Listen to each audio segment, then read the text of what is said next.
प्रभु तेरी वाणी जीवन की रोटी, नैनों की ज्योति अंधेरा मिटाती।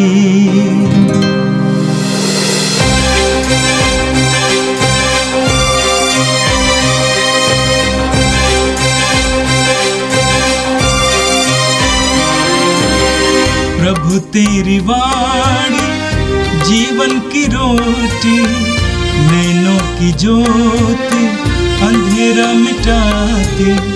प्रभु तेरी वाणी जीवन की रोटी, नैनों की ज्योति अंधेरा मिटाती। वाणी वाणी वाणी वाणी वाणी पवित्र है, शाश्वत है, जीवन का मन्ना है। 31 मार्च शुक्रवार। पहला पाठ नबी यिर्मयाह का ग्रंथ, अध्याय 20 पद संख्या 10 से 13 तक। मैंने बहुतों को यह फुसफुसाते हुए सुना है, चारों ओर आतंक फैला हुआ है। इस पर अभियोग लगाओ, हम उस पर अभियोग लगाएं। जो पहले मेरे मित्र थे वे सब इस ताक में रहते थे कि मैं कोई गलती कर बैठूं, और यह कहते थे वह शायद प्रलोभन में पड़ जाएगा और हम उस पर प्रबल होकर उससे बदला लेंगे। परंतु प्रभु एक पराक्रमी शूरवीर की तरह मेरे साथ है।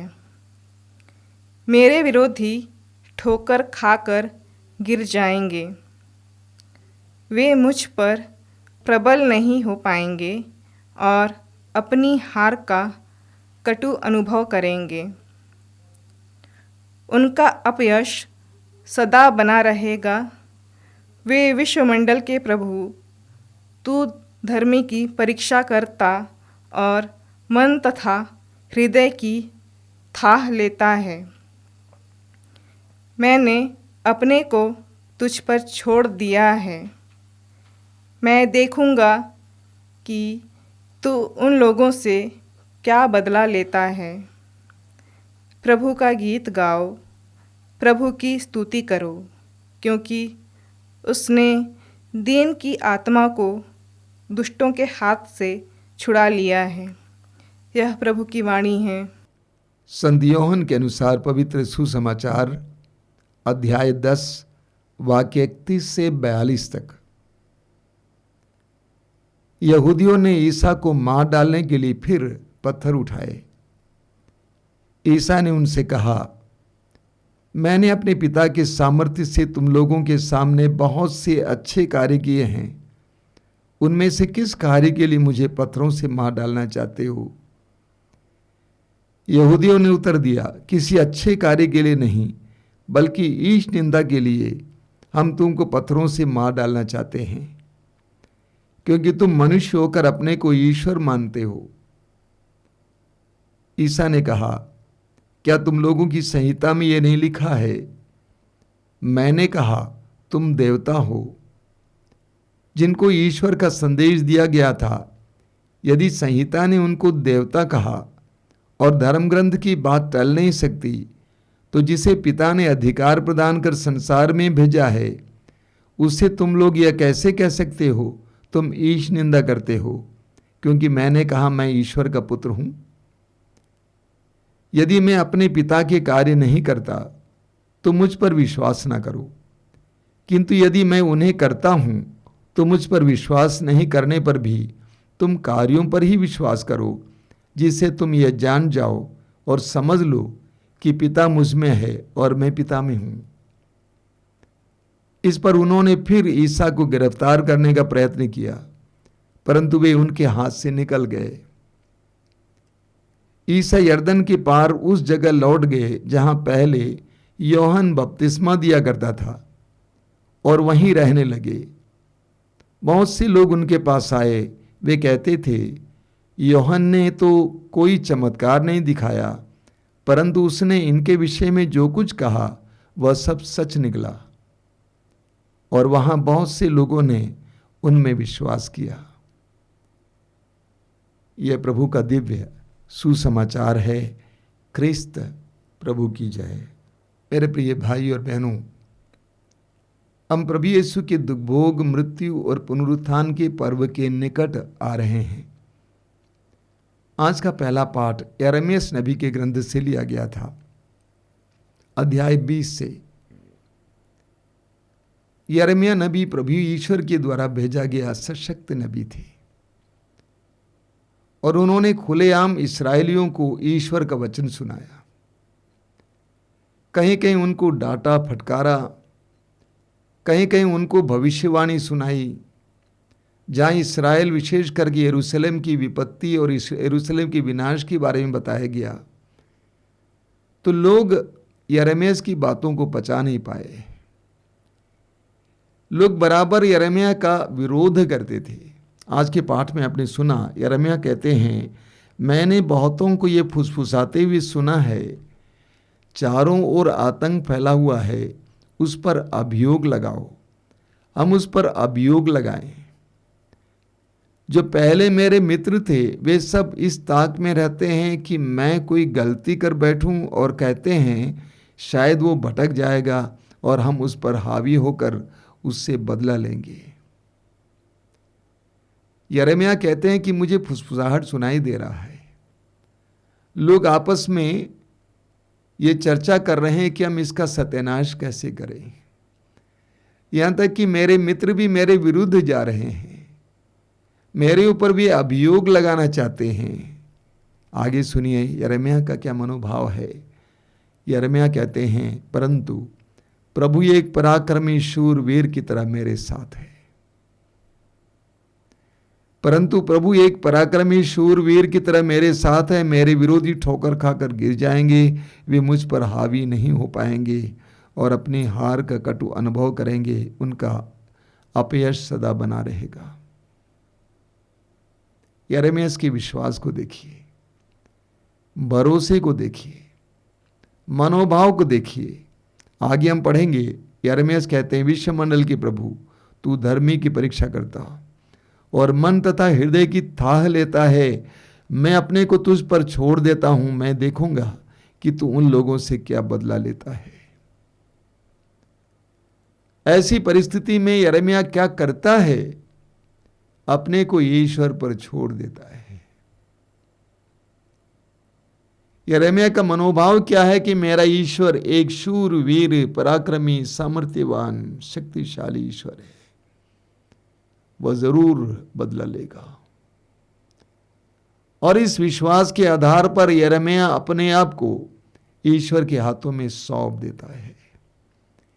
एक सच्चे मसीही और विश्वासी का मनोभाव यह होना चाहिए। विरोध के सामने यह प्रतिक्रिया होनी चाहिए। एक सच्चे विश्वासी और मसीही को इस संसार में जीना आसान नहीं है। प्रभु के साक्षी बनकर जीना, प्रभु के पवित्र वचनों के आधार पर जीना आसान नहीं है, कठिन है। और हमारा विरोध किया जाएगा, हमारे विरुद्ध षड्यंत्र रचा जाएगा। ऐसी परिस्थितियों में हमें क्या करना चाहिए? यिर्मयाह नबी आज के पाठ के द्वारा हमें बताते हैं।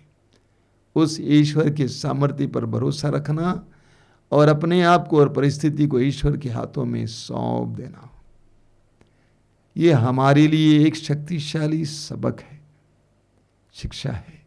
हम इसको ग्रहण करें। आज का सुसमाचार यूहन्ना के सुसमाचार की अध्याय 10 से लिया गया था। चारों सुसमाचारों में यूहन्ना का सुसमाचार ऐसा सुसमाचार है जहां पर हमें प्रभु यीशु और यहूदियों के बीच के वाद विवाद का लंबा विवरण मिलता है। आज के सुसमाचार में हमने सुना, यहूदियों ने ईसा को मार डालने के लिए फिर पत्थर उठाए। हमें अजीब लगता है, रोगियों, दुखियों, पापियों की मदद करने वाले, चारों ओर घूम घूम कर ईश्वर के राज्य का वचन सुनाने वाले, दयालु, करुणामय, प्रेमी यीशु के साथ कैसा बर्ताव किया जा रहा है। यहूदी यीशु की बातों को पचा नहीं पा रहे थे, इसीलिए वे यीशु को मार डालना चाहते थे, उनका विनाश करना चाहते थे। कभी पहाड़ी पर से नीचे गिराकर मार डालना चाहते थे, कभी पत्थरों से मार डालना चाहते थे। आज हमने सुना कि वे पत्थर उठाए मार डालने के लिए।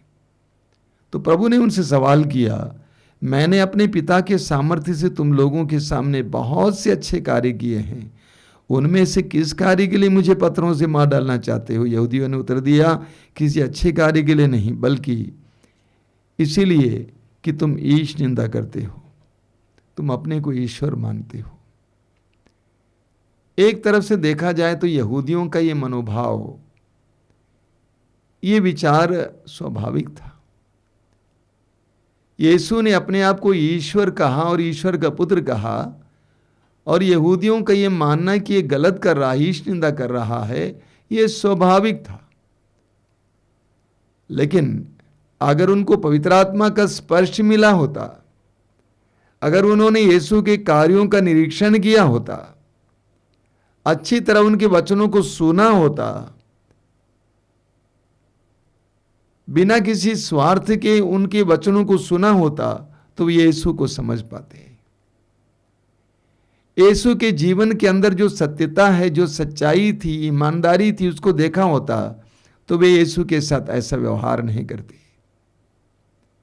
लेकिन उनके अंदर सत्यता नहीं थी, उनके अंदर पाखंड था। वे यीशु को अपने लिए कांटा समझते थे। उनके विचार ईश्वर के विचार नहीं थे। उनका जीवन पाखंड से भरा हुआ जीवन था। और यीशु प्रकाश की तरह थे। अंधकार प्रकाश को पसंद नहीं करता है, इसीलिए वे यीशु के साथ इस तरह का बर्ताव करना चाहते थे।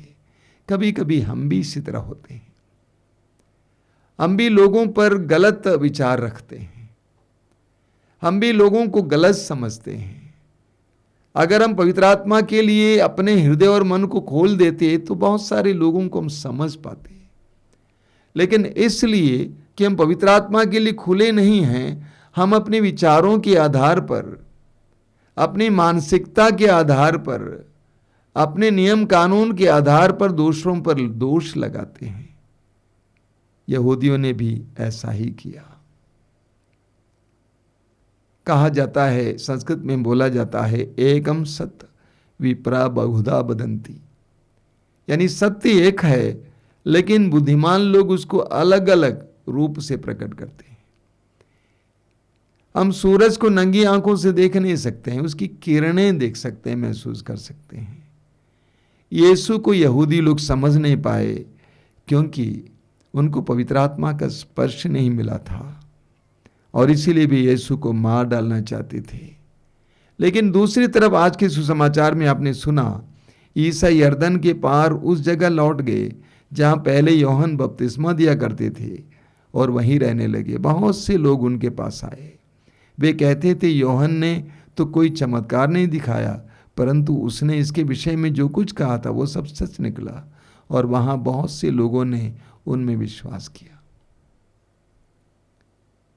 जो नियमों की आड़ में रहते थे, जो अपने आप को धार्मिक नियमों के ज्ञाता समझते थे, पालन करता समझते थे, वे यीशु को ईश निंदक कहकर मार डालने के लिए प्रयास करते थे। लेकिन दूसरी तरफ आम लोग यीशु की सत्यता को पहचान पाए, यीशु की ईमानदारी को पहचान पाए। उनके अंदर पवित्र आत्मा क्रियाशील था। यीशु के अंदर जो क्रियाशील पवित्र आत्मा और ईश्वर को देख पाए, पहचान पाए, इसीलिए उन्होंने यीशु पर विश्वास किया। हम बुद्धि से, बुद्धि शक्ति से, अपने मन की शक्ति से यीशु को पहचान नहीं पाएंगे, ईश्वर को अनुभव नहीं कर पाएंगे। उसके लिए हमें विनम्र बनने की जरूरत है। हमें एक दूसरे प्रकार की बुद्धि की जरूरत है जो पवित्र आत्मा द्वारा प्रदत्त है, जिसके द्वारा हमें एक प्रकाश मिलता है ताकि हम सच्चाई को उस सच्चाई में देख पाएंगे। आज हम प्रभु से प्रार्थना करेंगे कि प्रभु हमारी बुद्धि को प्रकाशित कीजिए, हमारे मनों को आलोकित कीजिए, हमारी आंखों को ज्योति दीजिए ताकि हम तुझे पहचान सकें और दूसरों को भी सही ढंग से पहचान सकें। आइए हम प्रार्थना करें। प्रभु यीशु धन्यवाद देते हैं आज के सुंदर दिन के लिए, आज के दोनों पाठों के लिए धन्यवाद देते हैं। हम तुझसे प्रार्थना करते हैं कि यिर्मयाह की तरह विरोध, विद्रोह और दुख देने की परिस्थितियों में हम तुझ पर भरोसा रख सकें, अपनी परिस्थिति को तेरे हाथ में समर्पित कर सकें। प्रभु यीशु, तुझे पहचानने के लिए हमारी बुद्धि को खोलिए, तेरे वचनों को गहराई से समझने के लिए हमारी बुद्धि को खोलिए। ये प्रभु यीशु, आज का दिन इन सभी भाई बहनों के लिए जो इन पवित्र वचनों को सुन रहे हैं, आशीर्वाद का दिन बने, अनुग्रह का दिन बने। वे जहां कहीं भी जाएं, जो भी करें, वहां पर तेरी आशीष हो। हमारी इस प्रार्थना को ग्रहण कर, आमीन। प्रभु तेरी वाणी जीवन की रोटी, नैनों की ज्योति अंधेरा मिटाती। वाणी वाणी वाणी वाणी वाणी